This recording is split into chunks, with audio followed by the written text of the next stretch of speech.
been playing in Oceania against Season. That was one of his most recent versus Terran tournament matches back in 2019 when he was studying in Australia. Yeah, and then we flew to Ukraine with ButAlways on the plane as our Australian representative. Remember that. This is the guy that we mean, of course, our favorite Australian Protoss in the bottom left. This is ButAlways. Just getting his Taiwanese. Got you there, chat. And his opponent in the top right. The Terran, I would say underdog, but who knows? He's definitely shown some moments of awesomeness. He took out Rex in the group stage to get here. In the top right, it's ExpecT. And we kind of all expected Rex to be in the top 4 here. He was heavily favored against ExpecT, actually. Rex is a beast. He almost beat Nice. I would argue probably should have beat Nice in the series. And he's got amazing Zerg versus Terran as well. So for ExpecT to have pulled that out was very impressive. He blocks the gas steal. Maybe something you're not normally too worried about, but against ButAlways, who loves to proxy void rate, you want to make sure you do not get your tech blocked. True, true. Yeah, that's the thing. Like, if you have your gas stolen, you can still like 3 racks and expand and that sort of thing, but your access to factories quickly and that sort of thing, and responses to things like proxy void ray shield battery just nowhere near as good. Like, you really don't want to go 3 racks against something like that. You want to have a fast factory, you want a tech lab, you want a starport, you want all that. I think you can actually do okay with 3 racks there, but you need to play 1 base 3 racks, which is you're like, this is fine. I mean, Marines, you got stim, shields, let's go fight the Void Rays. They're like, oh, I have a sentry at the bottom of your ramp. And you're like, oh, I need to wait for medevacs now just to leave my base. And it's like, it's not great. You much prefer what we've seen normally, the Cyclones, the Vikings coming out and shutting it down. But that is something to talk about in a future game when there's a cheese coming. For now, it's just a core before Nexus for ButAlways. And actually, it might have been Nexus before core. Either way, standard expand build up against standard expand build into a second barracks. Do we see a third barracks as well from ExpecT? Yes, we do.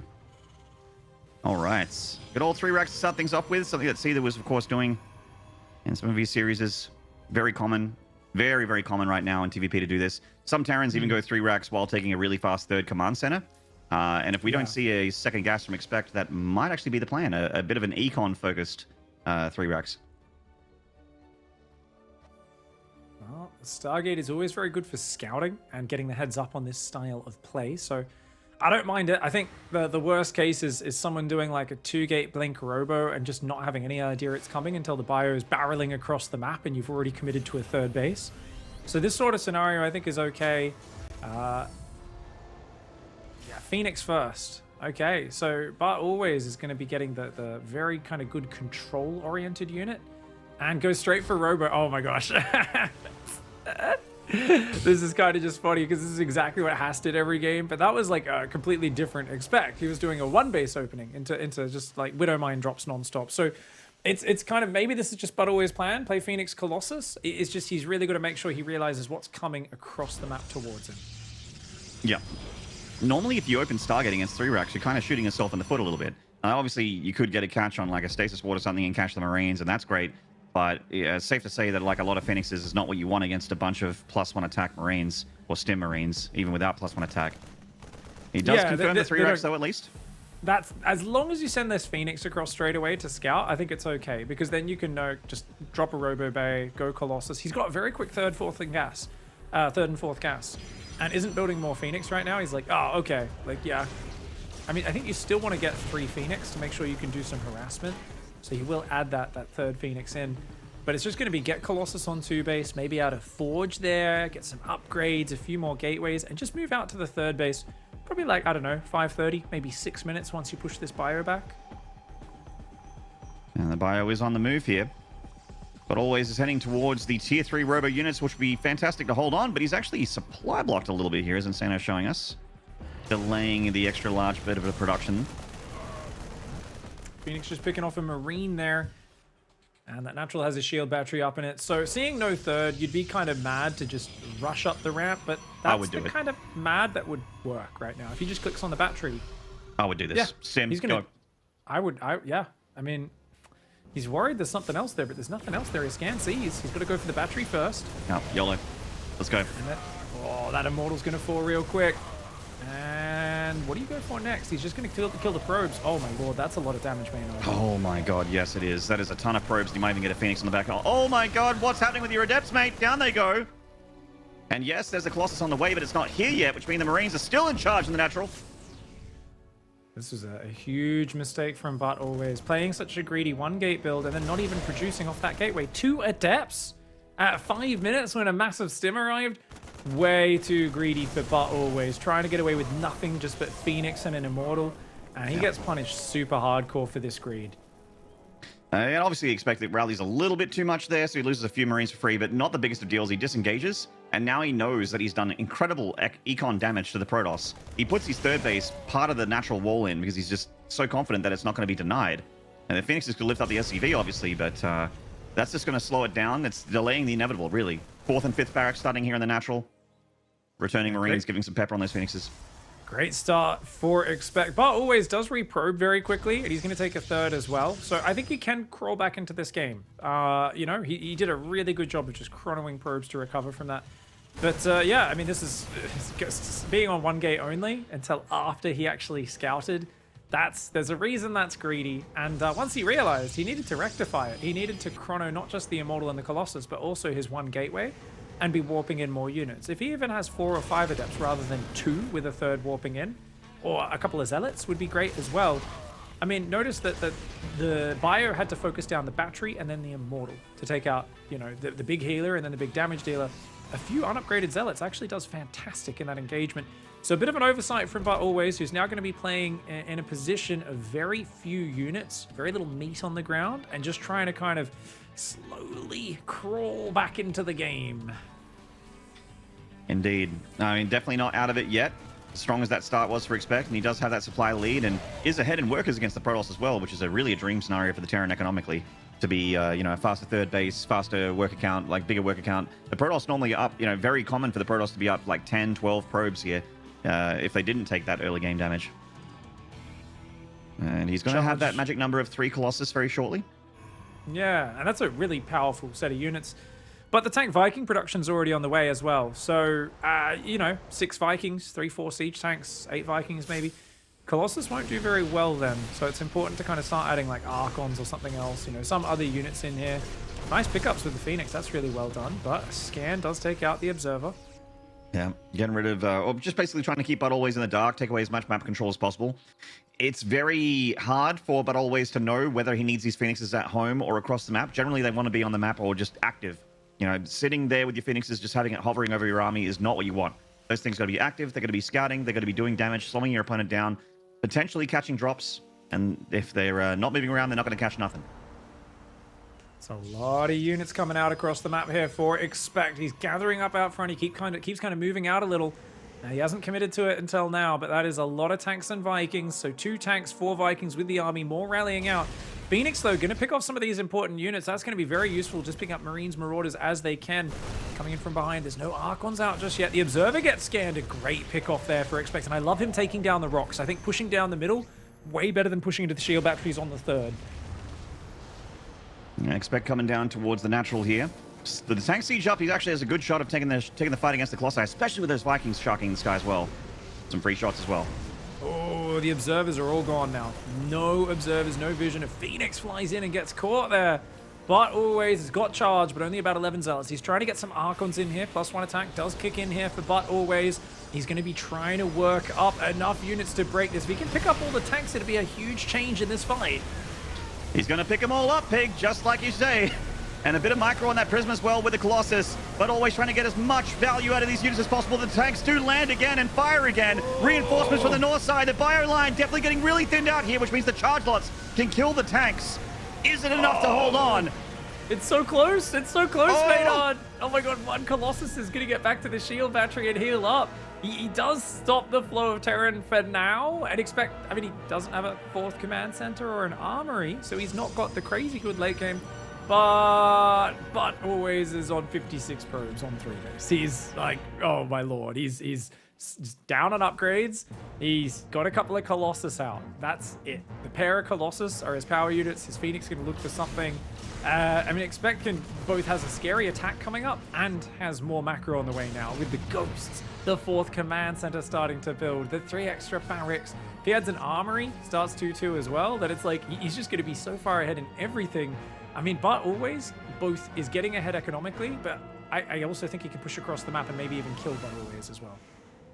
Yeah, I agree with you. There's not really any advantage at the moment for ButAlways as ExpecT maintains his lead, extending it, in fact, with the 4th base and the very late armory. If only that armory was a little bit earlier and to get those that next level of the upgrades, I'd really love his position.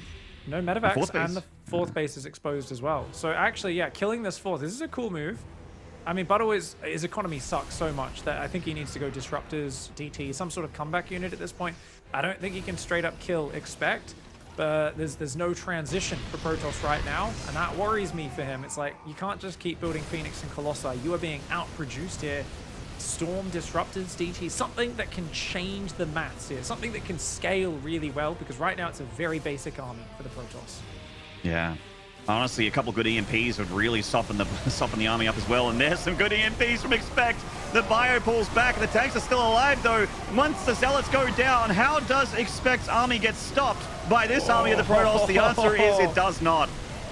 Oh, the Marauders going forward to try and take out those Colossi. The Ghosts are taking down those Phoenix, and ButAlways doesn't quite have the numbers. Too much damage from that 3-Rax attack early on, so a nice way to start the series for ExpecT. Yeah, GG. A pretty great start. Obviously, the 3-Rax really gave him an early game lead, but the hardest thing in StarCraft is to have that lead and not throw it away. You know, every second of StarCraft that ticks over is another second where you could potentially make a disastrous mistake. It's just keeping your head in the game, keeping a cool head, keeping your plan lined up, and not missing a beat of the follow-up. You know, that's what it's all about. Oh, the Immortal's gonna keep going down there. That was just such a point where, yeah, I can just imagine 2 Zealots. I don't know, 2 Zealots. I think it changes the maths completely. It does, yeah. I don't think it's a big, yeah. I mean, obviously, if the Colossus is out, it's huge. And he went such a quick robot. I thought he might have the Colossus, but this was a really crisp stim timing from ExpecT. I think we got to give that credit as well, because he skipped the bunker. Like, that was kind of right on 5 minutes. Bam, I'm running up your ramp. A lot of people don't hit to like 5:20, 5:30. So I think ExpecT here, a good build order, economic, tight follow-up attack timings, really converted on all of the leads that he got. And you know, when I'm watching, especially a Terran who isn't like a mechanical god like a Clem, I'm always like, no, are they going to miss micro a fight and, like, you know, mess up with the bio because it's so fragile? But ExpecT did everything really well. I mean, the EMPs, you called that out here, dude. They hit everything. Yeah, that's right. That's some instant splash damage right there. Like, but it's not damage, mate. It's just the shields. I'm like, shields are hit points, mate. That is splash damage. And it takes a lot of the hit points out of that army and softens it up real easy for the Terran army to do the rest. And it also means no Guardian Shield, which is another plus, of course. But, you know, I feel like he would have steamrolled that army anyway. He just had the right composition.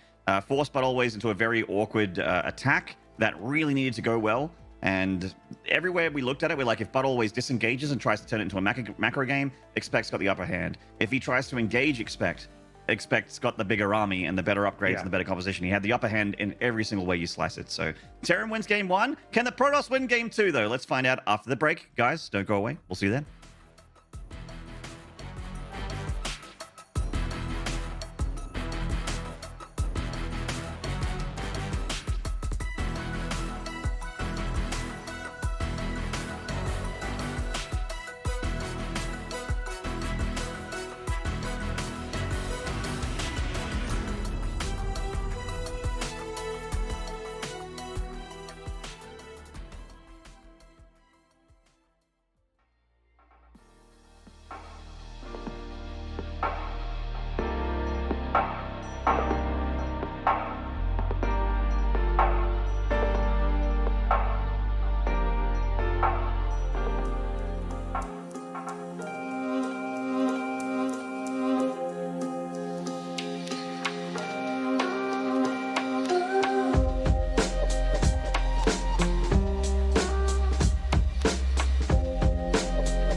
G'day, StarCraft fans. Welcome back to the DreamHack Masters Fall main event here for Taiwan. We have got ourselves a series starting things off with the lower bracket match between ExpecT and ButAlways.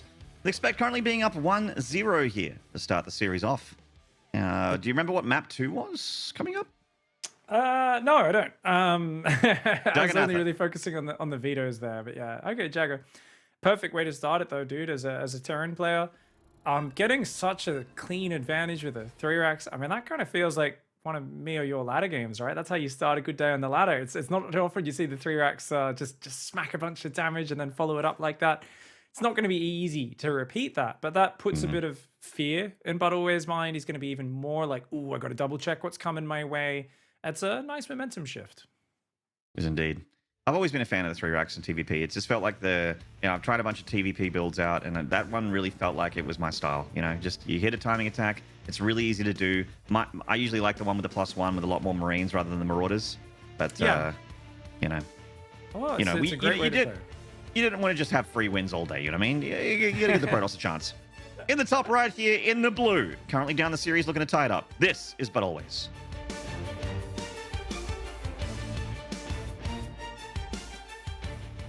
And the opponent in the bottom left-hand side, that's right, the red Terran. He's really outperforming people's expectations and exceeding them, going above and beyond. This is ExpecT.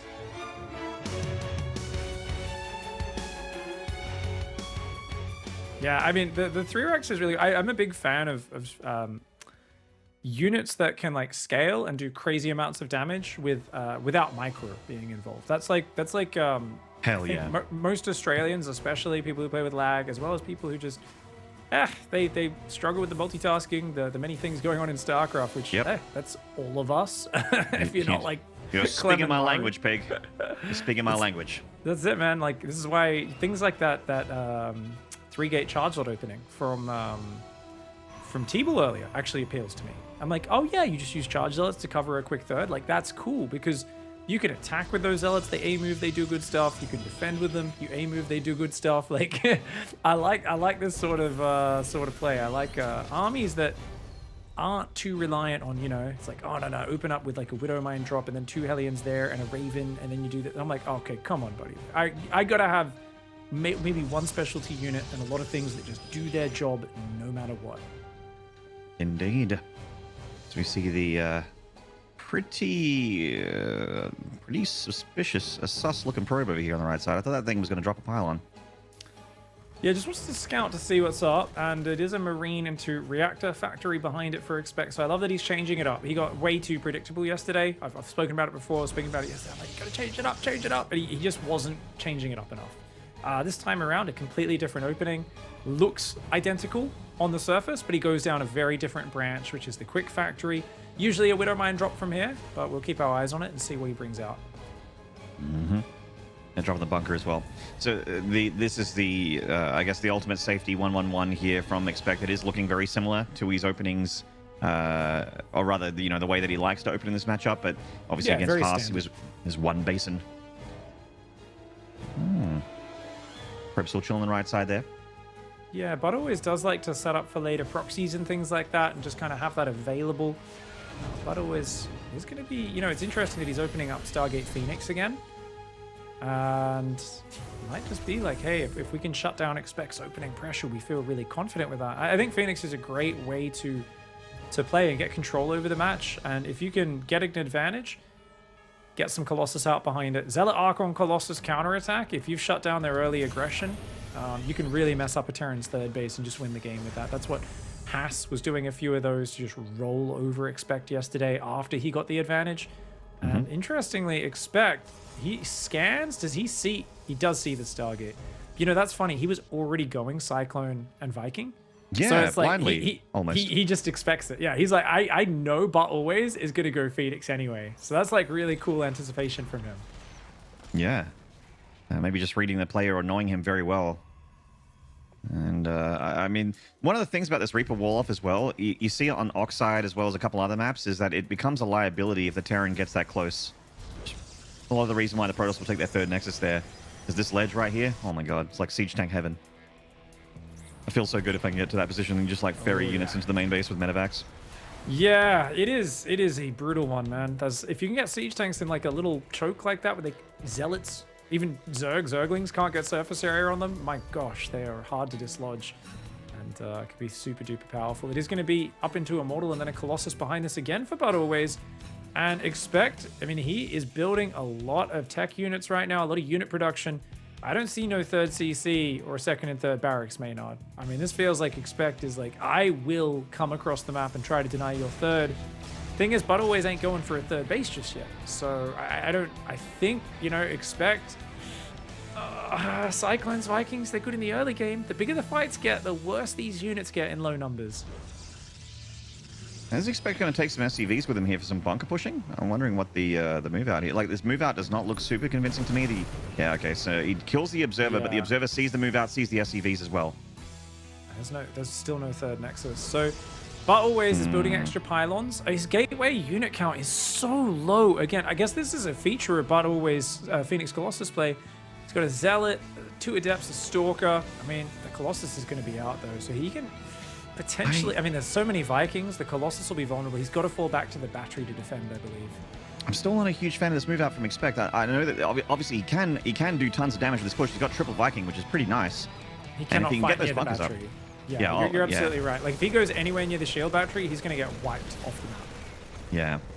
This feels like a tough nut to crack here. The SCV is ready to put their bunkers up. No, that's way too close to the shield battery. This is going to give an easy fight to ButAlways. ExpecT, he's got to back out of here. He does not need to do damage. They're on equal economy. He might even be ahead. I mean, it's a cute little push, but his Marines are super clumped as well right now. If that Colossus focuses on them, they're going to evaporate. Yeah, I don't like the strategy of choice here from ExpecT. It does look like it's going to get held, but we will see. Slow Zealots coming in, tanking that front line against the Marines, which obviously are upgradeless right now. The Vikings getting some shots off on the Colossus, but the Vikings are getting picked off by the Phoenixes here. Tanks getting lifted by the Phoenixes, and this gets decimated. Yeah, this was as you said, you're not too big a fan of it. I loved it. I think this is a great push out to cancel a third and then go home. There was no third, but he tried to push the natural, and that's madness. Shield battery is so good. If you let Colossus and Phoenix fight there, Warpin's in the fight. ExpecT massively overcommits, and he had a big economic advantage. He has a third command center finish. He's got like up to 5 barracks going up at home. If he pulled that army home, he's in such an amazing position because ButAlways was pinned on 2 bases. Well, now he's actually got a Protoss army that I don't think he can stop. This thing like that attack that he just did to the natural of the Protoss was questionable, but this attack into the Terran's natural I like a lot. I think this is something that ButAlways can, definitely do some damage here. If we can see the units lost, I mean, that's going to be really heavily in ButAlways' favor there. You can see just how many Terran units went down. And remember that Terran delayed his production massively to get up not only all these units, but then a third command center before adding barracks. Now, I'm kind of surprised ButAlways doesn't poke in for a little bit more damage there, but tanks and bunkers, of course, not really the best thing to attack into. ButAlways is going to, take a third and try to move to that next level. He's still got such a big army supply advantage. I kind of feel he should be chipping away at the front. I don't know. I don't even know what he could do, but I'm like, walk the Colossus up the legend to the Bane. Like, just ExpecT has got unupgraded Marines and like 2 siege tanks right now. He doesn't have much to work with. Yeah. I would just be like annoying here, like the Phoenixes kind of are, but I'd like the ground army to be here as well, just to be like, you're not ever taking a third, mate. Like, you want to move out? Cool. Just like laser giraffes right through the ball of Marines. You have to like siege leapfrog to try and get rid of it. And also kind of this, you put the fear of Protoss into a Terran, and I can tell you as a Terran player, the fear of Protoss is a real and present danger. You're always afraid. And it kind of can make you mess up a little bit mentally as well. Yeah, man. I mean, if I was playing TVP, I'd also send a bunch of commandos out into the jungle to stop them making their Terrazine. Get Harrison Ford in on that stuff as well. Anyways, the Phoenix are going to do a bit of damage to that command center, but not too much, nothing too meaningful. He stopped probing, has ButAlways, and that means I think he has to commit to a big old Zealot Arc on Colossus timing. He's got the Prism, charge, +1, ton of gateways. He is down on economy versus ExpecT. Like, the longer this goes, the better this is for ExpecT. The question is, can he defend that third? Because if his tanks come out into the open, Zealot's going to get on them really easy. On this third base, I think actually if you put your tanks either behind the minerals on the third, or if you get like some sort of building SimCity at the front, you can defend it. But you'll notice that ExpecT, I think he's aware of this risk. He's left his tanks in his natural for now. So if he gets jumped on, he's going to lift the third, pull the workers back. And I actually think this is really cool because his job is to not die right now. The longer this goes, ButAlways economy is trash. Okay, a couple Phoenixes do go down here. I was just about to say, how do you feel about ButAlways' intense Phoenix count at the moment? It's fine because he can pick up the tanks and just pick off units, but like he's got to go and attack. Oh, you know what? I talked about his PvP weakness is he doesn't go past 50 probes, Maynard. I said I haven't seen much of his PvT. It might be a feature of his PvT as well. Is 52 probes is where he just stops. He thinks that's the maximum. He's got to go attack, man. He's got a giant army. Yeah. He's got to go do something with it. He's taking so long to move across the map. I still think he can kill him. But, yeah, I mean, if ExpecT gets 1-1 combat shields, some buildings in front of these siege tanks, he absolutely has a shot at holding on, and he's got a much bigger economy, does ExpecT. He's also got ghosts for EMPs as well, spellcasters. Tanks are in the open, though. This is a terrible tank position. You need to build buildings in front of those tanks on this map, or you just die to this push. He doesn't seem to be respecting it. He needs to pull SCVs as well. Like, he's got to get everything in front of these siege tanks. If he can EMP the Phoenixes, that's pretty amazing. Oh, good catch on that ghost. One good EMP on the Zealots. I mean, he's showing now the respect. Put some E-bays down, some depots, some bunkers, anything to keep yourself alive. But always drops a 4th base, starts disruptor production. But no, I mean, he's still building Phoenix. It's beyond intense now. It's yeah, you're right, Maynard. I mean, it's getting to kind of mad lad territory. He's like, I'm gonna make 25 Phoenix. Like what? The 4th base is there. He's starting to add some probes, but ButAlways' economy is not good. So this is the sort of game where he's gonna have a giant army of Zealots at all times. And I think the way he looks to win this game is he kind of waits for ExpecT to move out and then 30 Zealots backstab the natural and just like kind of get on him and force a bit of a weird base trade. And if he can force ExpecT to try and push through disruptors because he's getting messed up by the Zealots, that's where ButAlways does really well. Only one Robo though, he needs a second Robo if he's going to make that game plan work, and it's so much more important to up his disruptor count than it is to keep building Phoenix here. Tank nearly gets killed there by the Phoenixes instead of just ButAlways loses one. And more ghosts keep coming in from ExpecT, still making tanks out of that factory. Scans to look for an observer as it looks like ExpecT wants to move out. He's going to go to the north side here, and both players are in that weird position where I think their armies might just go past each other. This is better for ButAlways, I think, generally. Like, I don't think he can beat that army unless he gets big disruptor shot. He's only got 1 disruptor, I think. This is such a better army for ExpecT. Oh, here we go. The tanks weren't quite siege. Doesn't matter, though. Coming in up a ramp, not going to be good. Oh, the Nova not too bad for the disruptor, but it does die, and there's still so much Terran left over. Similar army supplies on both sides, but still a couple ghosts remaining and a few EMPs in the chamber. Prism on the right side. From ButAlways separated from the pack. It does not die, but it is taking a lot of damage from this Viking. Getting the Prism is really huge. Yeah. Those Zealots needed to be doing counterattacks. Oh, watch out for the ramp! Oh my god! The ramp, the disruptor shot could be huge. It hasn't fired yet, though. The disruptors fire very late. EMPs absolutely everywhere, and the bio line is getting shredded by the Immortals and the Colossi here. The tanks will get cleaned up, and it looks like ButAlways is going to get a good engagement in the end. And that's going to make ExpecT tap out there. Oh man, what a weird game too that was from both players, man. Like the decision making from ExpecT and also the ButAlways just randomly deciding to cut workers at 50. Like I've seen incredible tournament winning like world champion class Protosses do that, like Zest, right? Yeah. But he's not playing that style. Like he's playing that swarmy gateway style when he does that. You know, the double forge, mass gateways. He's not on like a really late third with Robotech and 500 Vikings, Phoenixes rather. Yeah. So it's just it's weird. I don't know what else to say. No, absolutely. I mean, this is a very weird TV. The constant Phoenix production, it was actually very good because it was like a medium Viking count that just couldn't get through that many Phoenix, right? So the Phoenix actually did really good just for buffering the Colossi against that, and he said, hey, that's not going to deal with it. Lots of Zealot Arc on the ground as well, and yeah, it was kind of interesting because ExpecT was so ahead economically. He could have been building more command centers, you know, this sort of thing. But the problem is, well, you can't really do drops against that many Phoenix. It's so dangerous, right? And I mean, ExpecT did take a pretty bad fight here. He just sieged way too late, trying to push forward. I think he needed to be scanning ButAlways' army a lot more, making sure he didn't get caught clumped up like that on the ramp. It just got kind of jumped on and annihilated. So a great fight for ButAlways where ExpecT, he was kind of going for a 3-base all-in. In hindsight, looking at the economy advantage, if he was going Armory 2-2 as well as that, And if he was a little bit more methodical with how he moved forwards across the map, I do think he's building an advantage. It felt to me like he was kind of feeling that urgency. Oh, I can't let ButAlways get to late game. But the question still remains to me. I really think the answer is no. I don't think ButAlways has a late game. And that's you know, he's a mid game, an early game guy.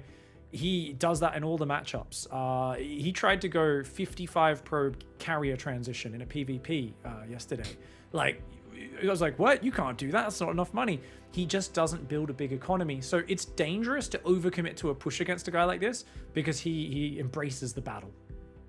True. Yeah, he's all about the army, and he's like he likes the economy part of StarCraft to a point, and then he's like, I just want to make the units, and I want to fight, and I want to just concentrate on that part rather than, you know, managing economy and getting pesky things like upgrades and tier 3 and all those annoying things, right? Unless you're rushing tier 3, which ButAlways also does sometimes. But yeah, no, it's a staple. I agree with you. Staple of his PvP, staple of his PvZ. It's something that maybe we've seen but didn't, you know, realize it or pay attention to it, but really just doesn't seem to be keen about getting past that 55, 60 probe mark and going into that, you know, massive income that a lot of Protosses would want against Terran in the late game with all of those high gas units like your Disruptors, your Colossi, etc. But that was game 2, and we are in game 3. Let's see what happens here on 2000 Atmospheres in the top right. This is ButAlways.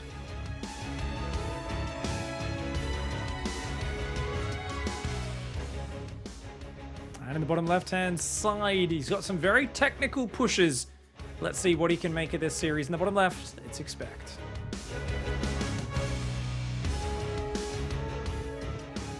I was actually just watching I was just watching the replay of that final battle between ButAlways and ExpecT, and I was like, did the Disruptors even fire? And very late. Very late, right? They did. They did fire in the end, but they like they were hidden by a cloud of phoenixes. They were disrupting in the shade. Yeah, because I was like, dude, the bio was kind of like trapped against. So ExpecT has a pattern when he pushes like that. He gets so he's like, I gotta go siege up on their base because like he's so timing oriented. He's like 3 base all in that scenario. Even though he's ahead economically and everything, a lot of players lock themselves into like a 3 base all in. Seether was kind of doing it yesterday a little bit against Probe as well. So he gets a bit too urgent, and because he kind of sometimes doesn't scout ahead of his army or scan ahead enough, the Protoss, when they jump on him, he sometimes blocks his bio with his siege tanks because they panic siege, and it creates like a force field, and his bio only has like a narrow area to like stutter step back behind it. So Disruptors and like Colossus and Storm, sometimes they do crazy damage to him when he blocks his bio, and then they spend most of a fight, rather than standing and shooting, just running backwards. All the tanks are dead by the time the bio starts fighting. So it's just something I've kind of noticed once or twice happen in his games when he's in a good position. It's a little unfortunate. Happens to the best of us, but just something he's got to keep an eye out on when he's pushing across these maps. ButAlways is the kind of guy who's going to look to ambush him, catch him with all of those siege units not ready to fight. Yeah. We do have the round out here for ExpecT. Not going to go for the multiple barracks opener like he did in game 1. Just going to go for a very stock standard fast expand reactor. It's noticed that ExpecT actually doesn't open Reaper at all. It's always just SCV scout into Marine production, which is, you know, a little bit different than some Terrans, but there definitely are. You're seeing a lot less, I guess, Reaper openers from Terrans these days, and just realizing that the SCV kind of does the job, and then your follow-up scout can be that medevac drop later. Well, I like that against Terrans that do this, a lot of the Protoss now are just like, oh yeah, let's go Nexus before Cybercore again, right? We don't need to worry about an early Reaper. Most of them are building a safety bunker no matter what, so I don't need a super quick Adept. Like, there's just no need. Let's just go for a quicker Nexus, get a few more probes. And that's like one of the things, if you don't go for the Reaper, you miss out on that. It's also one of these things where ExpecT sometimes plays a little bit blind. What I really like about Terrans who do this is some of them have started hiding an SCV. Around like the 3rd or 4th base of the Protoss, and they'll come in like either now or a little bit later from now, and they'll either use it to check for the tech or to scout when the 3rd base goes down. Maybe you sneak a Marine across the map at this point. So there's a few little creative kind of budget ways you can scout. We saw in the previous game ExpecT drop the scan in the main base, remember? So he's been using the scan a lot to confirm exactly what he's up against. And once again is mostly, okay, he scans and confirms a Stargate, but just similar to last game, he was already in the process of making a Viking and a Cyclone before the scan. Yeah, and the thing is, predictability, Maynard. I would love him to go a quick 3rd command center, cut factory production right now, cut starport production, Drop a third command center. I think his 3-base pushes are incredible. And I think, you know, ButAlways is going to be a little afraid because he's so consistently just pumping Cyclones and Tanks and Vikings. Here's another Cyclone. And I think we'll see another Viking. Yeah. So he's going to go for that push again. And we saw a ridiculous overcommitment into the natural last time. And it did put him in an awkward position. Now, ButAlways wasn't able to capitalize on that. But imagine if ButAlways had, like, charge on the way. Or something like anything else. So that, like, maybe a minute or two later, he could have, like, actually busted the natural of ExpecT. It would have been devastating. Because imagine, there's like, what's he got? Like 15 unupgraded Marines. Phoenix fly in, pick up the 2-3 siege tanks. You've got like a bunch of charge lots and Colossus that run in and just focus the Marines, ignore the bunker. It's game over in an instant. I mean, ButAlways was at like triple the army supply after that hold in the last game. So, you know what? That's a bit of a quicker third command center, Maynard. I'm pretty happy with that. It's not as fast as I was saying, but this is actually still really good because now he's showing what looks the same and he's going in a different direction. This is so much better than his TVP yesterday. I love these adjustments. Yeah, I'm loving to see the differences as well. You know, don't need to be a one-trick pony. In fact, that's usually a recipe for disaster, especially in a longer series when you go from best of 5 to best of 7, right? You don't want to just be doing the same thing over and over again. You become too readable and too easy to directly be countered by your opponent. So it is going to be Phoenix Colossus, least a reliance on Phoenix, and then going into Colossus is your anti-ground splash damage here. And we'll see how far ButAlways goes down that rabbit hole. As ExpecT is just, you know, there's no reason for ExpecT to move out. He is just chilling because he's getting a third base. He's going to be getting up his upgrades and powering ahead. Oh, yeah.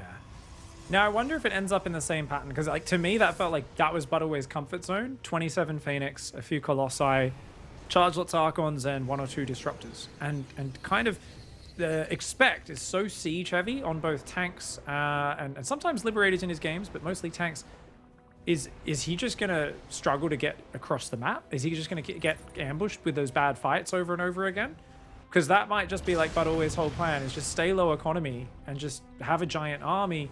And I know ExpecT isn't going to like take a 4th command center. He's never going to make an armory. ExpecT doesn't like making 2-2. You know, he wants to push. He wants to kill me in the mid game. So if I just overcommit to the mid game, which I love to do anyway as a Protoss player and as ButAlways, maybe that's going to just handle him. And maybe the whole strategy is never let the tanks get across the map without you picking him apart. Observer's getting himself a good lay of the land here at that third base and natural connecting wall here. Phoenixes, still so many Phoenixes from ButAlways. It feels punishable when someone has that many Phoenixes. I noticed it in game 2 as well as being like, oh, well, it seems like a second Stargate going down as well. Okay, I think we're going to go like pure Phoenix Colossus here. And you know what? He's probing his third a lot more. He's at 56 probes, still building 3 at a time. He's going to take both gases on the third. So, ButAlways, yeah, gonna go much heavier on the Phoenix Colossus production. That's very cool to see.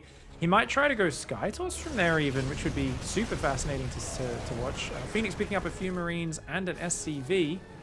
No stim done yet, so ExpecT not able to punish that. But it's only little tiny bits of chipping away. When you're at this big of an economy, doesn't make too much of a difference. The Vikings and the Cyclones gonna... Ooh, okay, yeah, he'll do a scan. And it's still out of there, let's get one. Oh, wow. Did lock-on get extended? Blizzard? Hello? Hello? Hello? It's just on the precipice there. Good catch. Always nice to get that free unit. Ghost Academy coming down again from ExpecT. Yeah. Notice no armory, no 4th yeah, command center. I was just about to say, oh, where's your armory, mate? No, it's just going to be +1 armor off 1 eBay, and this is such a good way of playing TVP, honestly. It's just that if you do this too predictably against a really top-tier opponent, they get really good at making it hard for you to get over there and siege up. That being said, ButAlways don't got charged this time, right? Like, does he have any ground units? No.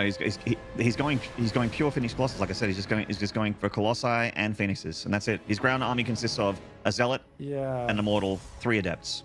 That ain't really going to work, though, will it, versus tanks and Vikings? Like, because like, you can't really ambush that army because you don't have units that ambush. You kind of have to fight with your shield batteries, don't you, with the Colossus? I'm not sure.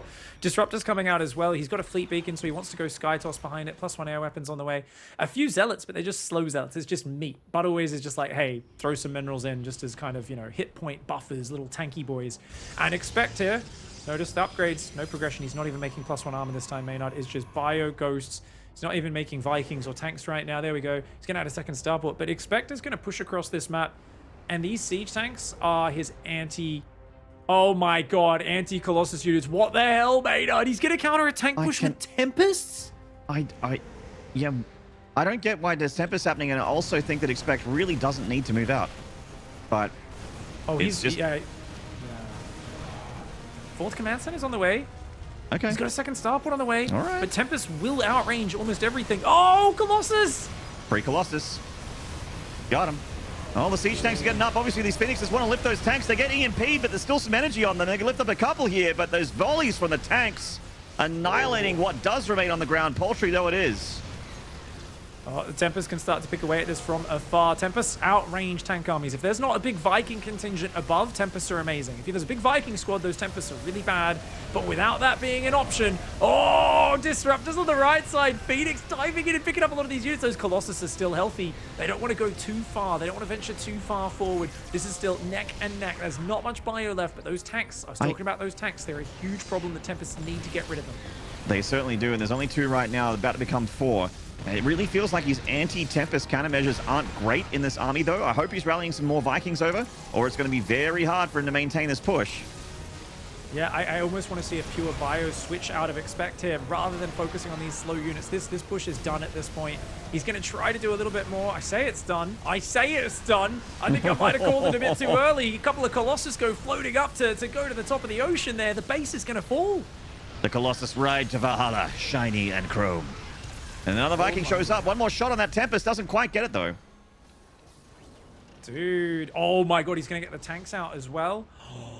That is way. Insane. And he's got a 4th base floating down now. ExpecT here. His +1 armor is about to finish. He's making an armory and 3 more barracks, and that's it. This is how ExpecT plays.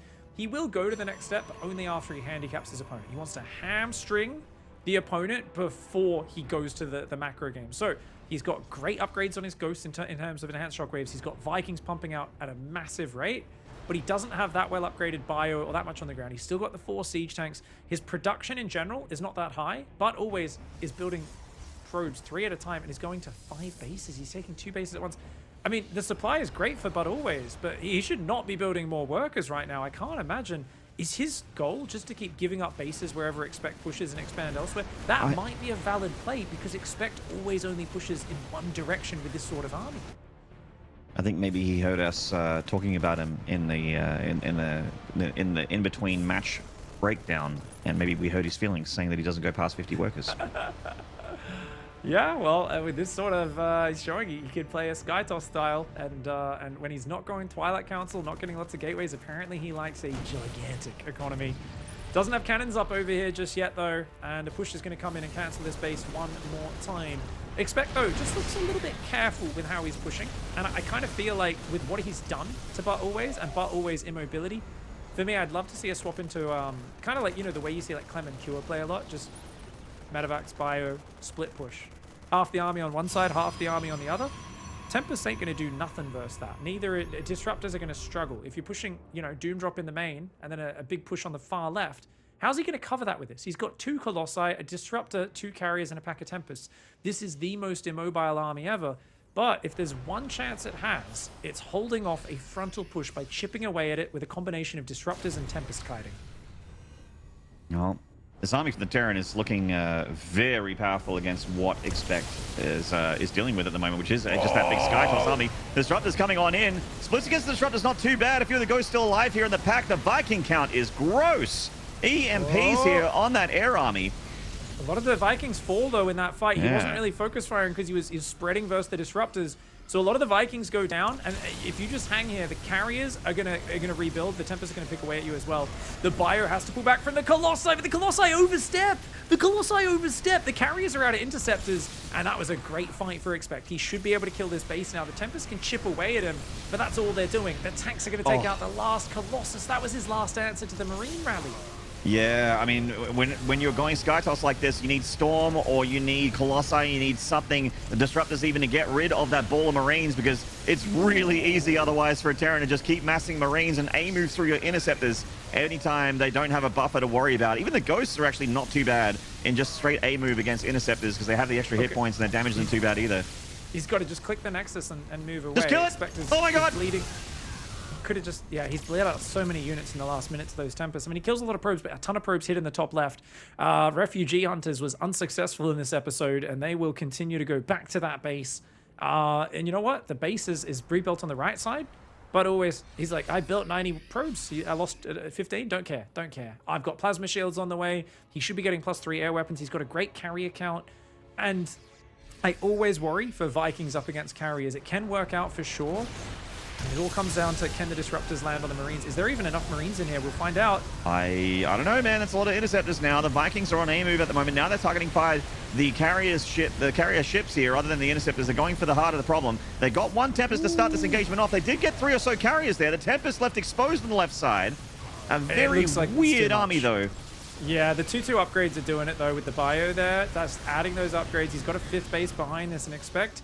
He's managing to push through. His EMPs have been so big as well. Watch out for that big ball on the ground. That one disruptor could always land a giant hit. But yeah, I actually think Psystorm is 100% necessary in late game Skytops versus Terran.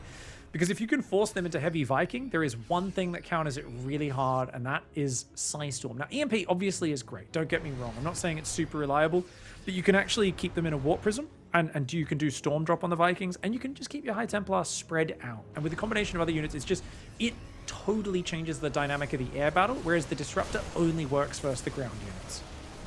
Well, Nexus finally does go down. Better late than never.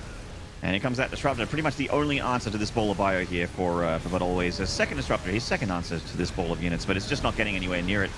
Well, that's the thing is, you don't even need to micro this as ExpecT, right? You A move and your Marauders can't shoot up, so they automatically just go after the Disruptors, and they kind of spread ahead of the Marines. So it's this automatic anti-micro. Drugs are bad, kids. Don't do drugs. That's drugs are bad unless your opponent doesn't have Colossus or Psystorm. Then drugs are good.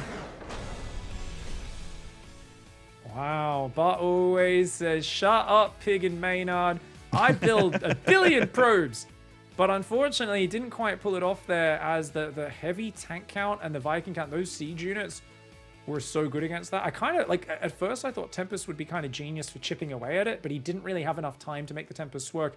I actually think ButAlways could have looked brilliant, but he overcommitted to defending that base. I think if ButAlways pulled the probes away earlier, I think he could have played that out, because he stayed here way too long. So, I got to defend. He had 3 other bases. If he was already expanding to the top left, which he started doing later, he didn't need to sacrifice any of his expensive units, and he could have just chipped away with Disruptor shots and Tempests, and traded and got into carriers, because I think he was more mentally prepared for the next step, whereas ExpecT was very slow for the 4th command center and the double upgrades and the armory and all that sort of stuff. So because ButAlways just took too many losses of his tech units to that base, it took him too long to rebuild, and then, man, just power overwhelming. Fantastic macro from ExpecT. You had like 12 Vikings in that ball there in the initial engagement. It felt like things were getting dicey for the Terran after this engagement, right? When he swung up to the top side, kind of damaged the Nexus, but didn't quite kill it. Lost quite a few of the tanks in the back end. Yes, he's getting Colossi. Yes, he's getting a lot of the ground units. But the air army, obviously the Tempests and carriers are losing interceptors here. But the Tempests aren't dying and the carriers aren't dying. And his retreat path felt kind of doomed. He lost quite a bit there, but maintained, like you mentioned, better macro. And just constant pressure when he felt like he had the upper hand, which was just key in getting ButAlways bled out over time. I think if you keep a few of those Disruptors and Colossi alive from the defense on the 3rd base, like I was saying, maybe you can stop those tanks getting sieged in between your bases. Because that was the big problem. Those tanks were just like, hey, your Colossi and Disruptors can't come anywhere near my bio. Have fun, Interceptor Tempest fighting Marine Ghost. We saw how that went for you. Really good usage of those units by ExpecT. I love the change up as well. I feel like I've watched a lot of stubborn players over the last week, and today we're seeing them adjust and adapt and kind of make the changes needed to really evolve to the next level. So deservedly taking the 2-1 lead. And we're going to take a short break and see if things can get tied up and get that 5th game. We'll find out together after the break. We'll see you then.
G'day, StarCraft fans. Welcome back to the Darwinese Masters main event here for DreamHack Fall. I am Maynard, with me is Pig, and we're in the middle of a best of 5 here between ExpecT and ButAlways, with our Terran underdog, ExpecT, being on match point here against ButAlways, who's got a map in the bag, but needs to do some work here to tie it up.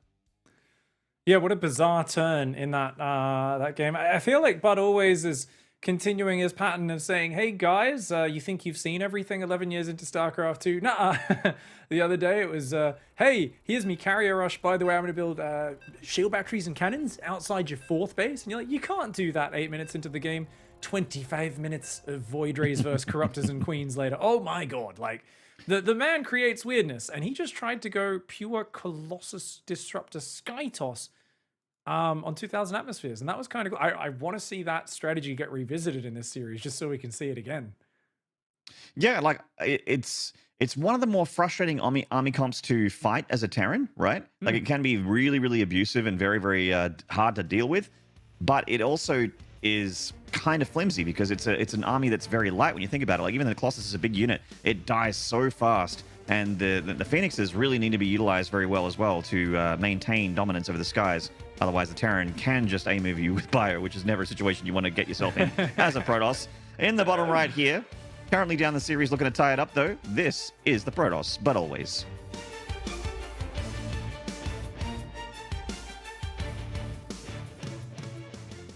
And his opponent changing it up once more, going back to what he used a lot of yesterday. With a hidden barracks in the edge of the base. I think we'll see a second gas in just a moment. This is ExpecT. So that's going to be the one base Widow Mine drops. It could be Hellions to start, and it could just be like, you know, the Widow Mines run in at the same time as the Hellions run in. You know, they drop on top of any unit in a wall off at the front, that sort of thing. We'll have to see if ButAlways does his due diligence and checks around the whole main base, because sometimes Protoss players don't actually check for that and they don't notice the barracks off to the side. Probe gets a look up the main. He does see the barracks up caught in the middle, in the corner. He's played Knifey Spinny before. Yeah, no cheeky barracks getting away with that. Okay, so that's going to be interesting. Nexus, before anything else here for ButAlways. So he's getting away with a greedy opening here. I mean, SCV came across the map. Wonder if he was thinking about adding an engineering bay block in there. It's way too late normally to pull that off there, but kind of interesting that he did feel like he needed to still SCV scout in this scenario. I think the way ButAlways has been playing, if he just off this nice greedy opening, sees the barracks there, knows there's a marine already like he has, if he just goes Phoenix into Robo, I actually think it's a really good setup for ButAlways. So considering the strategies that he's favoring, I'm not sure I like the opening for ExpecT. Marine coming out here for a little bit of a look in the front door before he goes for that natural command center. We have the Stargate going up there in the main base for ButAlways. It's his, I think, the 3rd game in a row that he's opened Stargate. Yeah, it's just the flavor of choice. And we'll see exactly what goes on. The probe goes down in the wall off. Hellions to start things off. So I'm thinking 2 Hellions, 4 Widow Mines, Medevac, and Armory kicking in just as the Widow Mines arrive and a run in the front. That's what we're probably expecting. Shield battery already going down there for ButAlways as Adept comes across the map to scout and see what's going on. The depots at the front, though, are going to deny pretty much all information. And the shield battery, of course, going to be useful here for the defense just inadvertently, but the Hellions, when you get enough of them, I don't care about that shield battery, especially if they're all shooting at the same time. Adept getting a little bit of information here, but not the really creamy information, which is, of course, you know, what's coming out of these factories and the starports. Or Armory as well. It's going to be the invisible Widow Mines. Yeah, so with this one, normally you rally the Widow Mines to run across the map behind the Hellion drop. So you drop the Hellions and your Medevac goes back out and starts picking up Widow Mines on the map and then kind of elevatoring them in. But because the Adepts at the front won't necessarily be able to do that. And this is exactly what Haas did in Game 5. But he's not looking, but always goes right past it. He needed to A-move that Phoenix. Yeah, he certainly did. That move command past the Medevac, not cutting the mustard here. He gets the scout off, goes for the recall. It is going to help. Can he stop his probes from getting barbecued, though? I think he only recalled 1 Phoenix there. I don't think, yeah, so it's only 1 Phoenix, but yeah, I think it's enough. The Hellions on their own, I mean, that's their problem. If there's a shield battery in both base and you've gone Phoenix, This is a very low percentage chance of doing damage if your opponent happens to not be afraid of the one base shenanigans and open like this. It's looking for those mistakes, and now there's so much weight on the follow-up medevac with the Widow Mines, and he's building more Widow Mines, more medevac. So it's going to be non-stop Widow Mines, and there's always a chance that the Protoss slips up. And as each one comes in, there's a little bit more pulling probes, spreading them, moving your Observer over, making your Observer doesn't get caught in the splash damage from the Widow Mines, Phoenix lifting before the Widow Mines fire. There's a lot to handle, and if ButAlways is even a little sloppy, it could go bad. I think this is already a pretty rough start here for ExpecT, but of course the Widow Mines can definitely equalize things. There is an Observer here for ButAlways. It's very, very crucial here because the armory is done. Phoenix is sharking around looking for that medevac. I like that he's being patient with it. I think that's very wise in this scenario. Just waiting for this one to come in as the distraction. Other one should start working its way in. Oh my god, he finds the Corridor of Dark. I cannot believe he finds... Oh my goodness. Wow. Oh, the Adepts are there though. Can they stop that one firing? Oh, yes, they can. No, they can't actually. 5 probes go down the Phoenix move. The Phoenix move out of position. Oh no. Bamboozled. Comes the drop on the main base. Is ButAlways looking at the minimap? He does go for the pull. Oh, I'd love to see him move one of those up into the natural. They're all going to fire there. 12 probes in total going down. Not bad. My lord, Maynard. That is a huge amount of damage. He needed it as well. He was like so behind after the aliens did nothing. Oh my god. He has... Where's the other Observer? Is there another Observer coming back to that main mineral line? Oh. Uh-oh, it's coming from the left. Oh, he's pulling his probes away. Yeah. This is denying a lot of mining time as well. So the plus side of the Observer just being out of position has been a bit of a boon here for ExpecT. Scan. Oh. Would have been so sick if he killed the Observer. But as it is, that puts ExpecT back in this game. He was actually miles behind before he did that damage. Normally, that sort of damage would be game over. As it is, he's got a scary little set of units that are coming out. Observer sees it all, though. ButAlways is starting a photon cannon, I believe, in his main base to deal with future drops. That's going to allow him to bring his units to the front. Tank is here, a couple cyclones, and so on. ButAlways is building Colossi and probes. All right. Probes is interesting. I got to get up to that magic 50 number. And it's still making Phoenixes here. Yeah, and where's Colossus? He needs another Colossus, Immortal, anything. The fact he's building probes right now is madness. He's seen this push coming. He's going to try and defend with the power of the battery. That's a good catch. Oh, it's a nice one to start it. And again, that Cyclone is quite good. Shaved into those bio units a little bit there as they're quite bruised.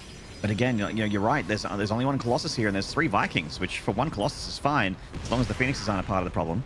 Tanks in range. This is going to force the hand of ButAlways here. He goes in.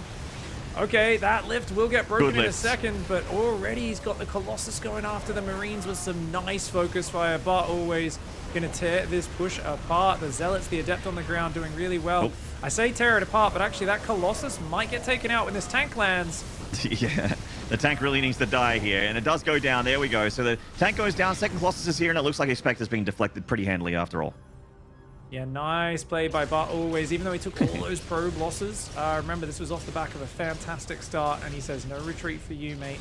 ExpecT is in huge trouble. He is down 15 workers. He's down in army supply, and he's building, what? A pack of unupgraded bio and siege tanks against a 3-base Protoss, who is going to go straight to... Well, okay, he's going to play the same style as last game. He's going to go Fleet Beacon. So, for all intents and purposes, I think ExpecT might be dead, but ButAlways is going to take about 6 minutes to finish him off. ButAlways has realized that units that fly are cooler than units that are on the ground, and that is the way that he plays every matchup. Did you know siege tanks and marauders can't shoot up, Maynard? I did know that, which means that if you make the air units, the marauders and siege tanks are a liability to the Terran instead of the best unit for the Terran, which is what they normally are. Exactly. Every Terran goes heavy marauder tank versus Protoss. You make units that shoot up. I mean, he's just the only guy who's figured this out. Everyone else is honestly just a little bit too simple, I think. And we definitely have something to be learned. The only problem I have here is it's going to take... You can't really attack with this comp, so we're watching ExpecT like so far behind. And he's like, yeah, I'm building a few Marines and Marauders. And it's like, well, if with any other setup, ButAlways could just go kill him. But with this, it's like, oh, I can harass with Phoenix and just keep expanding and macroing up, adding Tempest, adding carriers. But yeah, definitely. I guess we can kind of just talk a little bit about what went on earlier, because this is not really much of interest going on. Yeah, it's not looking great for the Terran, no matter where you slice it. A massive supply block, by the way, for ExpecT. It was on 102 for about 1,000 years. Just started 2 depots. But yeah, the Protoss army here is starting to sort of run away with it. And as the Tempest count, like obviously Tempest and Carriers, a little strange in this matchup, but it is something that on paper looks like it makes a ton of sense against what you're seeing out of ExpecT. Yeah. You know, I wonder if ButAlways repeating this strategy is going to do it again in the final game of this series, and basically just say, I'm going to get my Tempest even quicker, and if you do that same sort of big 3-base tank Viking push, I'm going to chip away at it. I'm just going to pick it from afar, because that could be really effective. And I said I wanted to see this strategy again, because I want to see it in a more even game. In this case, of course, it's like, well, the Hellions, big commitment, didn't find the damage, and it was just ButAlways miles ahead from there. So it's really curious to see how that'll play out in a more even game that kind of goes to the 3 to 4 base stage. How does ButAlways play it out? I mean, I noticed he's adding more Immortals in here, which is actually really fantastic because they're so tanky, and they also kill siege tanks really quickly, which is what he was struggling with in that 2000 Atmospheres game. Now, the turrets are getting up here for the Terran, but the longer that ExpecT kind of chills here, obviously the more work account, the higher work account for ButAlways is going to get him further and further ahead and closer to maxed out on the composition that he wants here, and even getting his upgrades for the ship weapons as well, able to afford all of that. And ExpecT in true ExpecT fashion, very late armory, 2+ to attack, just beginning now. And I think just a single engineering bay as well, so upgrades never really have been the focus for ExpecT. Pass +1 attack usually anyway. And Ghost Academy definitely is part of the parcel. He's got that on the way. He's still reactoring out Vikings to his credit, and the Vikings definitely going to be useful here because, we got Tempests to worry about. We got Colossi still on the board. Phoenixes to a lesser extent, not too bad against those with enough Vikings. But at the moment, it just feels like ButAlways has kind of got him in a bit of a chokehold at the moment. If he moves out, he's in trouble. If he stays at home, ButAlways gets close to maxed.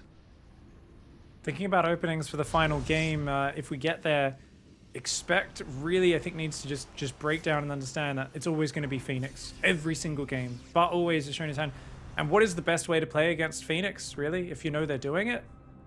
I think the 3rd CC, 2000 Atmospheres, that's got to be. I think that's the best way to play against it. So I really want to see quick 3rd CC in Game 5, assuming ButAlways is doing Phoenix one more time. Just defend, don't let them harass you, and go to that point. That being said, I'm obviously talking about the next game a lot. ExpecT is doing a great job of macroing up to one huge army. And if we could see the units tab, there is a way this fight goes really well for ExpecT. So if you let him max out, and it's all about those Colossi connecting with the Marines and the Ghosts, essentially. If they can clear those quick enough, easy peasy for Protoss. But if they go down, if there's like a spread of Marauders in front or something like that, which often happens in these fights, it can actually be very hard because your interceptors get cleared so quickly by the Marines. That being said, big supply advantage for ButAlways. He's ahead in army supply, he's ahead in upgrades. It's a great moment for him to poke in here. Terran is about to have +2 on the bio, and +1 ship weapons is about to finish for this cluster of Vikings here. It's a pretty impressive amount of Vikings at the moment. Oh, one less. Flies away from the pack a little bit. That gets his bum steer from squad leader. Surprisingly, no Oracle for ButAlways. If you're going Tempest, an Oracle is like such a valuable unit. It is a force multiplier.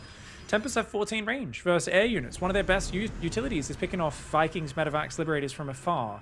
But because he doesn't have any vision other than observers, and they're just getting scanned, sniped down straight away, he's never able to use the full Tempest range. So for ButAlways, that is it's a massive detail that is missing from his play right now. He's also got the Yeet Ray upgrade, but no Void Rays. Is that maybe a mistake, is what Insano was pointing out? It might have meant to be Tectonic Destabilizers, or maybe the range upgrade for the Phoenix is what he intended to do there, perhaps. Either the Destabilizers or the Anion Pulse Crystals. Because the speed Void Ray thing makes no sense. But tons, ButAlways has got like 6 Stargates. He's got such a huge focus on the air army. So this huge focus on Vikings is quite nice. The ground army taking a hit because of it, though. The engagement is kicking in. Vikings trying to focus down the carriers. EMPs are pretty good. The Marines doing okay, but most of them got roasted damned fast, and the Vikings just disappear to that Tempest carrier. And that is a pretty damn good fight for ButAlways. Of course, way ahead for a long time. Not even any armor upgrades on the ground. Plus 2-1 for the air of ButAlways versus just +1 ship weapons on the Vikings. And the Vikings a little slow to start sniping the units. So a nice follow-up finish there for ButAlways, all coming off the back of his early defense, which has been immaculate so far. Phoenix, Robo early every game. Widowmine drops and Hellions. I don't know if these one-base builds are going to work at all versus him. I'm with you on that one. So that game in the end, like not an incredibly exciting or great game, but it was also one of those games where I guess you can learn a little bit from. Even when you're as good as ExpecT, is that if your opponent takes a really good fight and you sit back, they kind of just get like ButAlways was literally doing the Artosis thing that he says that every player should do. When you're ahead, get further ahead. He did that. He's like, I'm ahead, and I'm gonna chill. And there was no, I mean, with Stargate, it's so hard to make that call, but ExpecT sat in his shell, and sitting back and just macroing when your opponent is really far ahead is, a death sentence. But it kind of, you delay the inevitable, I guess, when you sit back instead of just being in your opponent's face. Well, and I've also just got to come back to the strategic choice of opening this way against a player who's opened Phoenix 3 games in a row. It doesn't make sense. Phoenix are one of the worst units in direct combat for their cost, straight up. Like, yeah, they can pick up units and be useful, but generally they're not amazing at fighting. They're very good at shutting down harassment, helping a lot in really small-scale skirmishes where they can disable big units like this one. If the game goes to 8 minutes, 9 minutes, you're at 170 supply, and you're like, I have 8 Phoenix. There's a lot of things you'd rather have than those 8 Phoenix or 5 Phoenix left over. So ButAlways has got an opening that specializes in shutting down early aggression. To open up with early aggression against it doesn't make sense. Hellions are fantastic. It's such a good opening. Widowmine's great opening. Against what? Against Twilight, against Blink, and against people who don't build shield batteries. Those are the things you want to run into.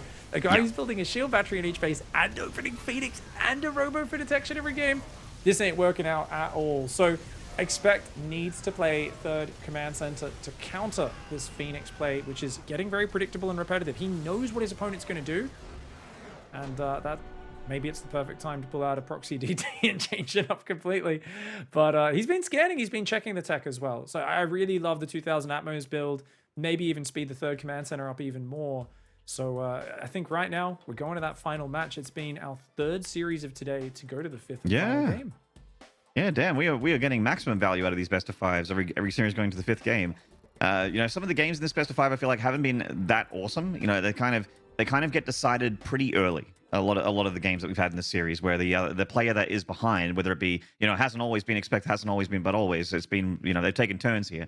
A lot of the time it's a really decisive maneuver or a really big moment in the game that's kind of given one of them a lead, and then they take a little bit to finish the other guy off. You know what I mean? Like to get on the other side. The guy that takes the lead has not been throwing it away in any of the games where they've gotten to that point. So let's have a look and see if Game 5 is a little bit different here between these two players.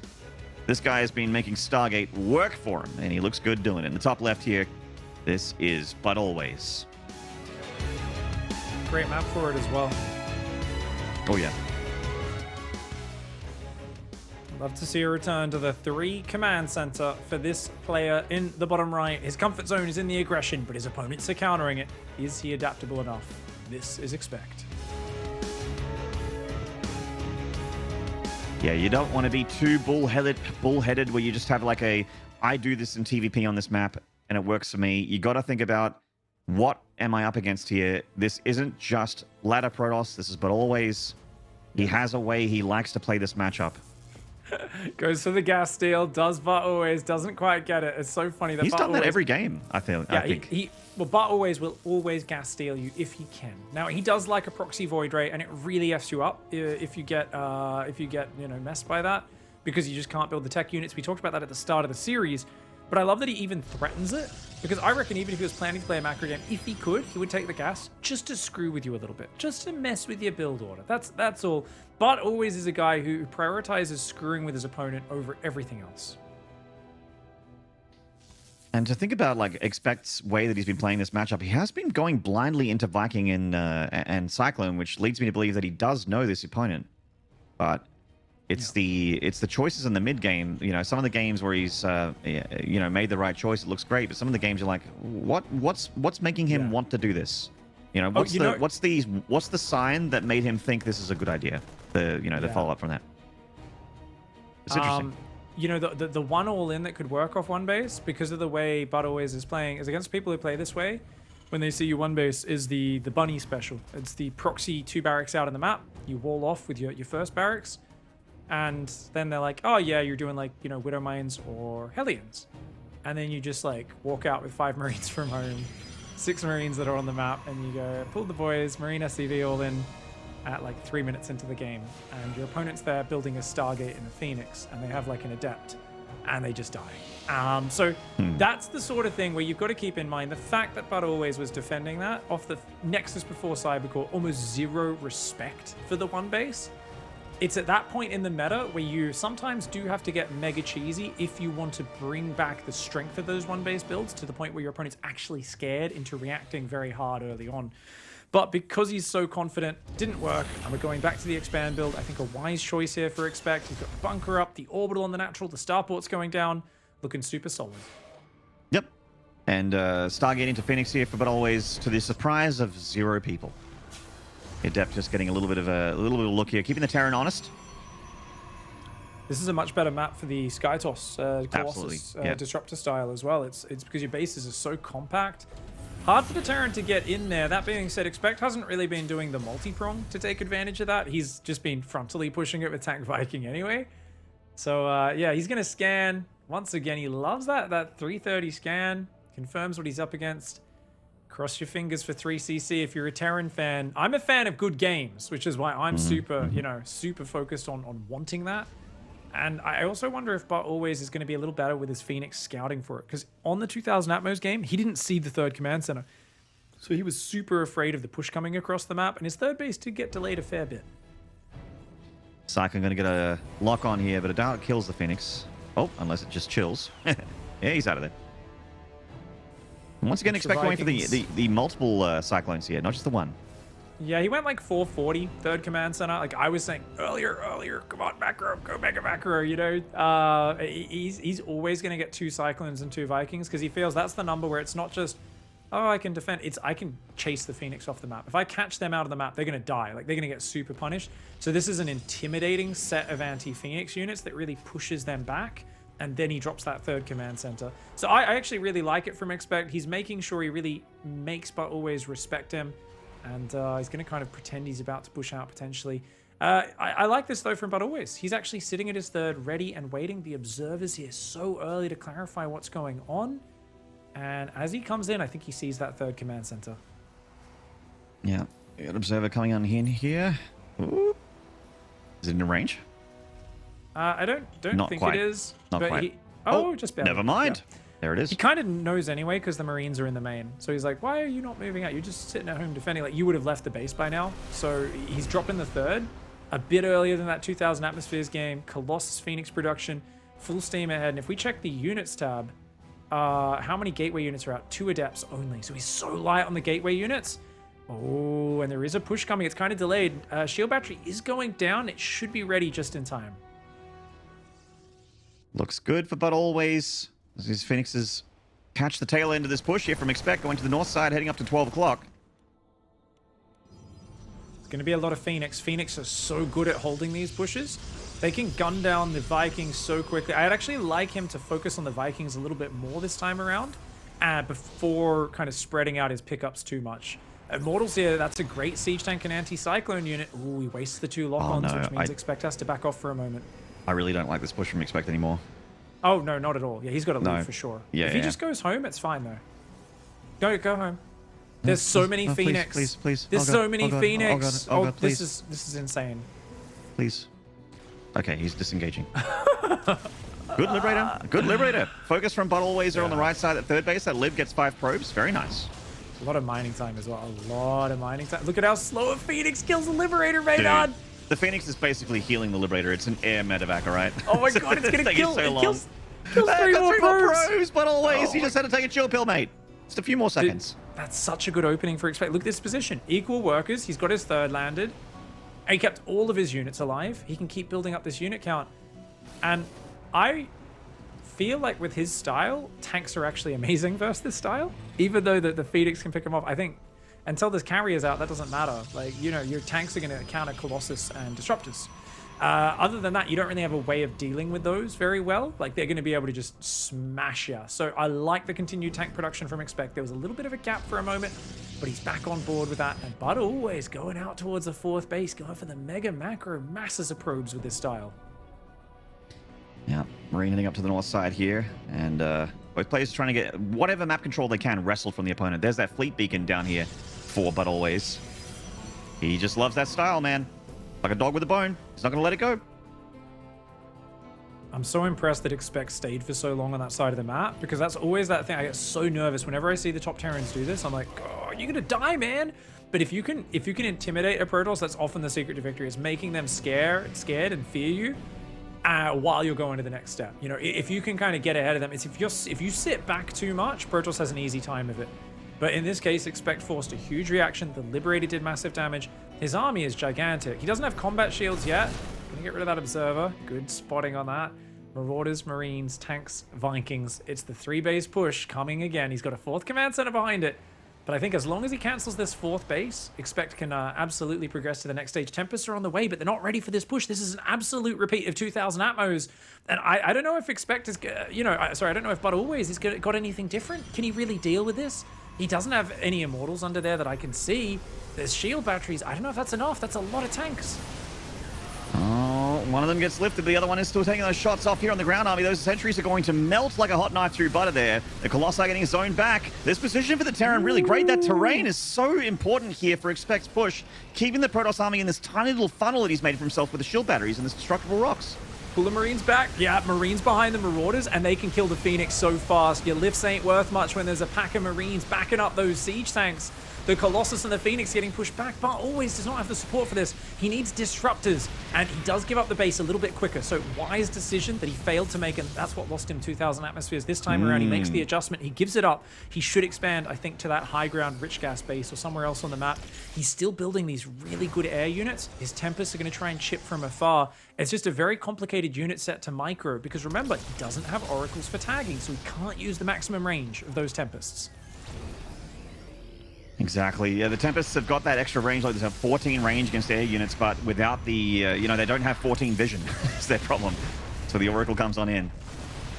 And I like that ExpecT is broking, giving himself a little bit more surface area here so he can wrestle a concave on these units if he comes in. Once he pushes that Colossus a little bit further back. And this slow push, ExpecT takes his time, keeps rallying in, bolstering the strength of this push. ButAlways doesn't really, this style of ButAlways, he's not harassing, he's not threatening. You can expand on location, not have to worry about it. And he's just making Tempests. And the thing is, like, Tempest just... The Observer's alive right now, so that's helping him. He's got to focus the Vikings down, though. He can't just be hitting Marauders with these Tempests, and he's got nothing to cover them. The Phoenix do come forward, gets one Viking shot down. Nexus and 4 probes go down. ButAlways has the base in the top going up, though. It's going to be finishing soon. But his upgrades have stalled. In this distracted moment, ButAlways did not start. +2 air attacks this time around. No air armor either. So the upgrades are going to get ahead for ExpecT. The only thing ExpecT's missing is the 4th took a long time to land during all this, and there's no 5th command center. He doesn't have crazy economy, but he's got 3 starports with reactors. He's building a 5th on location. He's realizing with map control, he can just cover the map now with expansions, and he's still got an incredibly scary army. Yeah, the Viking count, he's not like, a dozen plus Vikings anymore, but he's got so many Marines. Oh, that laser beam, that cut through of the Marines there from that Colossus just killed like 10 Marines. Yeah. ButAlways needs disruptors, and he's got like 1 or 2, but this is his problem, is he only ever builds 2, and that's it. He's got to use disruptors to catch him unsieged. So I'd scare you to move away from your bases, but right now the tanks are just hard countering his entire army. The tanks aren't dying, they're sieging him out. He needs to get in front of this army, drop the disruptor shots on it, while his Phoenix and Tempest wreck the Vikings. If he can do that one time, he's fine. But once again, he lets ExpecT waltz through, take position. ButAlways is not controlling the space the way he needs to here. And I think this is, obviously ExpecT has a giant army, but if you're going Mass Tempest, you're going Disruptors, you've got to ambush them in the open. Use those Disruptors on this big bio ball. Keep that back and let your Tempests do their work. Yeah, the stims have been draining this single medevac. That's not a whole lot of healthcare for these Marines and Marauders here. So stims do sting, but it is safe to say that ExpecT is starting to run away with this one, just because he's basically maxed out. He's got a lot more of the map as well. Protoss is finding it tough to secure a 4th base. And if you're trying to amass tier 3 units with 3 bases... The Tempests have just killed almost all the Vikings. He lost 1 Tempest for like 6 Vikings. That's what he needs to do more of. But once again, he gets a base cancelled. He's got to quickly rotate, get in the middle, and intercept with the disruptors. But you can see that ButAlways is kind of keeping his army in a bit of a blob. Those disruptors need to be venturing forward. He needs to get them out in front of his army and throwing some of those disruptor shots ahead. But it's 2 disruptors, and that's it. And once again, he's leaving the base exposed because he doesn't have vision. He cannot track the army. His Phoenix are looking for it. He can't find it. The lack of medevacs is really starting to hurt. It's like finally they're starting to pop out of the star forts, but of course ExpecT is maxed and therefore supply blocked a little bit. He's taking command centers all over the map. He still doesn't really have a bank of orbitals up to drop lots of mules and scans, but the tanks, the Vikings are still here. I'm actually starting to get a little worried, I guess, for the Bio Bowl here, ExpecT, just because it's so damaged, but the Viking count is so huge! Is it enough, though? The Marines are going down the Colossi very quickly. The tanks are taking down the Colossi at the same time. Yeah, it's enough, Vikings, Maynard. It's enough. The Vikings are going to just rain through. A lot of the carriers and Tempest fell. Does ExpecT lose a lot of units? Yes, but ButAlways is the one on 3 bases. A messy fight, a little bit of a sloppy trade, but he's got some medevacs for healing. And he's up on 6 bases now. So ExpecT here, I think, can heave a sigh of relief. You've taken a lot of complexity out of the Protoss army with that fight. That's right. I mean, it ain't pretty, but this does look like a W here for ExpecT. He's looking real good here as he heads towards disengaging, taking a breather, collecting himself, and getting another wave of Terran units ready for the SkyToss army. And ButAlways can't do anything else except make SkyToss. Getting into things like, things that would help him here, like Storm. Just not really possible for him at the moment. He has to keep making air units. That's all he can do. Someone in bed behind ButAlways? Like, there's something There's in the someone on the couch. Someone on the couch. Okay. Yeah. I think it might be his girlfriend or roommate, but they've been on camera more than once. Okay, I didn't want to bring it up, but there it is. No, I was just like, what is this thing? Is someone folding laundry in the background? I was like, what is it? Anyways, that's cool. It's his StarCraft coach. StarCraft coach. Well, you know what? He's got an efficient composition, but as always in late game versus Terran, it's just about finding a way to connect your splash damage on their army. That's how the comeback happens. And ButAlways, he's not really getting the disruptors out front. He never goes Psystorm clearly, so he's reliant on the disruptor Colossus shredding. And as the upgrades come in, I mean, look at the way ExpecT's doing that. He says, "Yep, just throw some Marauders away. Don't really need those. Get a fusion core behind this." It's still a big army for ButAlways, which kind of scares me, but it's just he's running out of money. Ah, man, yeah, he's just not. He's just chokeholding the Protoss, so he's just not letting him get up off the mat. He's just like, you're not going to get up, and you're going to stay down here. I'm going to maintain control here until you tap. We're just going to bleed you out slowly. Yeah, knee on the windpipe right now. Yeah, gasping for air is ButAlways. It's like, oof, once again, the bio is heavily bruised, does a stim. The Vikings aren't really focus firing. ExpecT here, of course, very wary of the disruptors, but the interceptors are falling so quickly. The Tempests do get some nice shots off there. And there's these moments where the Tempests get some really good trades, but they need to extend that situation a little bit longer. Tempests are such a long-range sniper unit. They're so fragile, so expensive. These are some good pickoffs. Those are the tanks from the start of the game, and they finally fall 16 minutes in. Finally. Now, I mean, getting rid of the tanks is obviously fantastic. The tanks are a bit more of a liability now for ExpecT. Dives on top of that Colossus. Getting rid of these robo units means, once again, he's able to amass bio. Has he gone too hard on the terrible trades, though? That was a terrible trade. He's going to pull right back to his production and give up these front bases now. So ButAlways is actually up in army supply significantly. Most of the supply for ExpecT is in production right now. So he needs to pull back, and he cannot fight this right now. Maybe, but this is so risky. Gets an EMP off on those units, so softens them up a little bit. Gets one carrier there, but is losing some of the Vikings during that engagement. Yeah, it's messy, man. This is like, if ExpecT has another bad trade like that, then ButAlways all of a sudden wins this game. Like, it is absolutely doable. He's on Mass Ghost, which is really good at sniping interceptors. They kill them very quickly as light units. So they are quite supply efficient. They're also, though, they don't spread well versus disruptors. So keep an eye on that disruptor shot. Disruptor actually gets quite a few ghosts there. A few of the Marines went down as well. Oh, this is dicey. This is dicey. bit too much Terran. I mean, there's such a big rally coming in for the Terran. The carriers are all out interceptors, and even though there's a lot of supply left for Protoss, the carriers are dead weights. It's basically just Tempests versus Vikings. The carriers need to pull back. Another one of them does go down. Most of the Vikings have fallen, but another Tempest goes down, and ExpecT can trade like this for days. He's making 9 at once, Pig. so I think the Vikings will be back and in greater numbers. This sand person strategy definitely doing good here for ExpecT. I don't care if Obi-Wan Kenobi or anyone's in those carriers. They ain't gonna scare this many Terran off. Just imagining the Viking pilots with like the sand person goggles on, just going.